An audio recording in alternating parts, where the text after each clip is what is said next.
Hello, everyone, and welcome to today's episode. My name is Irene, and I am super excited to be here today, recording my very first episode.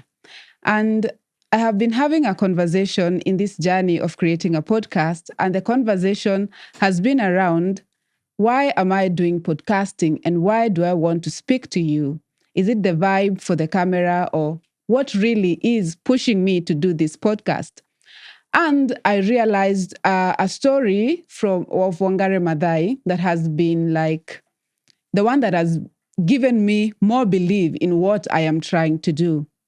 Wangare Maathai gave a story, and she said that there once was a very huge fire in the forest.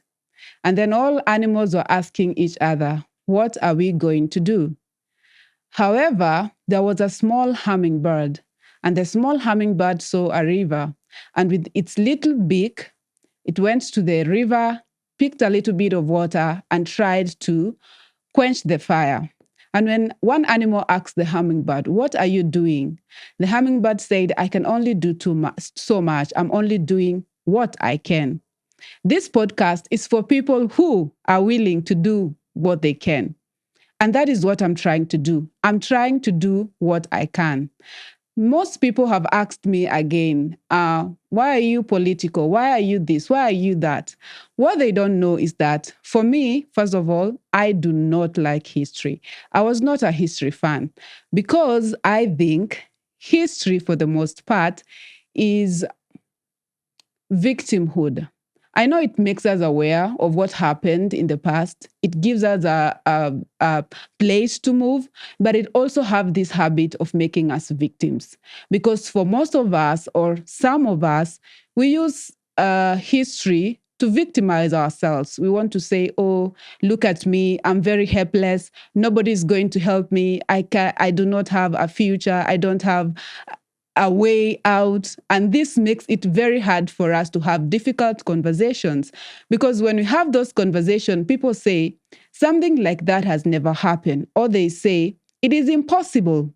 This podcast, it is for people who believe in the impossible. We are here to do the impossible. So we are going to have very difficult conversation. They're going to be very big conversations that scare us. It also scares me. For instance, when we speak about Pan-Africanism, for me, Pan-Africanism is such a huge word. There are thousands and thousands and thousands of podcasts that are talking about this thing. They talk about Africa. They talk about Pan-Africanism. They talk about democracy. They talk about politics. But what will make this podcast unique is because I just don't want to talk about Pan-Africanism. It is okay to know what Pan-Africanism is. It's okay to know decolonization and to know that there was something that happened in 1950 or whatever. It is very okay.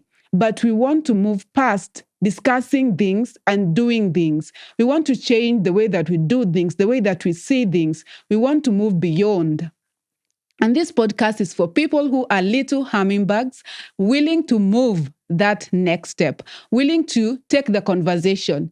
I wanted to ask myself, where did Pan-Africanism really begin? And I realized that Pan-Africanism was started by the Blacks. And the reason they started Pan-Africanism is because they were not fitting in America. America is not their home. Europe was not their home. They were slaves there. So to bring this brotherlyhood and brotherhood feeling amongst themselves, they started the conversation about Pan-Africanism. Pan-Africanism took fire and it catch fire in Africa, and we also embrace it because they are our brothers. And we started saying Pan-Africanism. But really most of us, and really even the political class, doesn't really appreciate what Pan-Africanism, the concept of Pan-Africanism can do for us. And that's why they never really champion it. I think that once the Black people got comfortable in the first world country. Remember, these were people who were rejected in America. And then we are the people who sold them there. So they also don't feel accepted here. And then they're in a first world country. What business do they have coming back to Africa?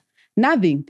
So once they won their battle and they got their little bit space in Britain or Europe, wherever they were in slavery, what happened then? the conversation changed. And now when Pan-Africanism is sold to us as Africans, of course, we see it as this seductive thing that can happen to us and that can change our story. What we do not see is that we are so divided in very minute ways. It is crazy. It is so easy for the white man or the Frenchman or whoever is taking advantage of Africa to take advantage of us because we are so divided.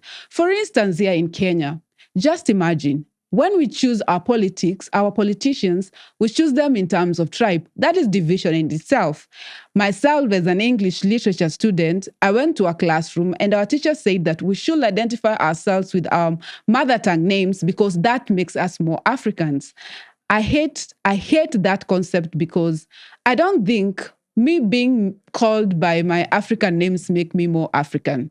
What I think is that if I have better education, if I have better access to resources, if I have money, if I have a good house, I have peace, I can be able to express myself. That makes me want to be African. It makes me want to have this dream of the African. Because if you think about it.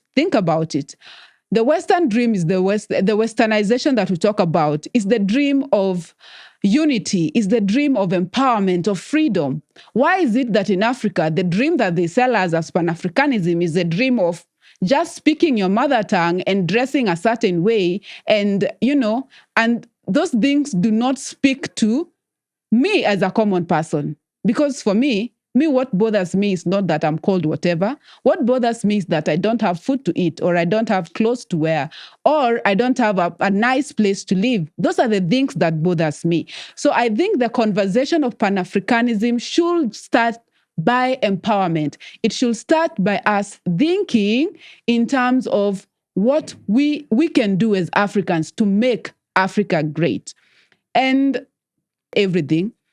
There are people who will be like, I'm ignorant because I'm saying decolonization is crap, it's old-fashioned and everything. But when you think about it, decolonization is only good in the sense that it makes us not look at the white man as a god, but it doesn't help us any other way. As long as that I can be able to see as a person, now we have moved beyond the conversation of decolonization and we are in another conversation. And that conversation is the conversation of empowerment, because this conversation is the same one that has kept us in the same loop over and over again. The moment you are poor, a poor man, you can't tell a poor man to choose between having food on the table and freedom. It's an impossible to choose option because you have to live, you have to eat. Then you'll choose food. Once you're filled, now you can choose freedom. You have the privilege of choosing the freedom that you want. So that is why I want this conversation not to be just about Kenya. I want all the conversation that will go about in this podcast not to be just about Kenya, because I believe as Kenyans, we are a minute something in Africa. If we want to save ourselves, we have to have conversations that goes beyond the border, conversation that allows us to appreciate who we are as Africans and allows us to be able to make changes that are impactful for us. To invite a conversation, and I'm inviting this as I said, I'm not a historian. I don't like history that much. And this is not about history. This is about change. This is about transformation. And therefore, I am looking for people, curious minds like me, people who are able to have this conversation, and we can have open conversation about the state of Africa, of what we can do, practical things that we can do to make a practical thing that a common person can do to make it better. So I'm inviting all of you. This is for curious minds. This is for people who are really committed to seeing change, who want to see Africa become first world. I know people say this is an impossibility. We cannot become first world. And I think for the sake of the conversation, I would really like to hear your views and your opinion. Bye, everyone. See you on the next episode. It will be on a Thursday. So see you then. Bye-bye.